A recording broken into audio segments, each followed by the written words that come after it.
9 নং বলছে যে বাম পক্ষ সমান ডান পক্ষ প্রমাণ করতে বলছে, বইয়ের দিকে থাকা বলছে যে এইটা সমান সমান 1।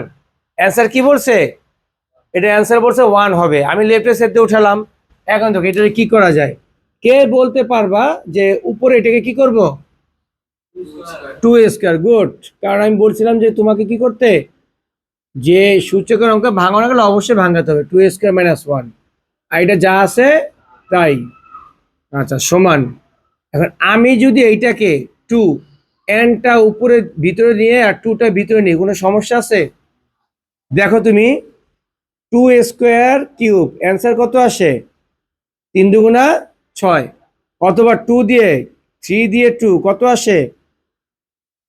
3 দুগুণা 6, একই তো আসে। মানে পাওয়ার পাওয়ার কি হয়? গুণ হয় না? পাওয়ার দিয়ে পাওয়ার, 2 ভিতরে থাক বা বাইরে থাক একই কথা, পাওয়ার দিয়ে পাওয়ার। বুঝতে পারছো? তাহলে পাওয়ার পাওয়ার কি হয়? গুণ হয়।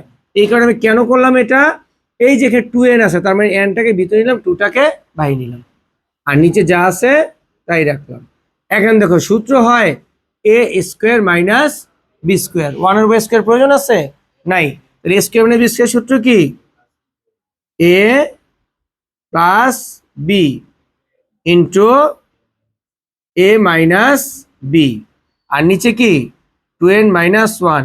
এটা একটা কাটা, অ্যান্সার কত?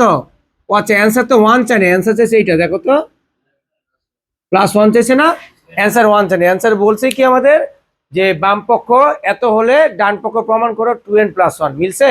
তাহলে left hand side equal to right hand side কি আমাদের প্রুভড হয়ে গেছে। ঠিক আছে, বুঝতে পারছো এটা?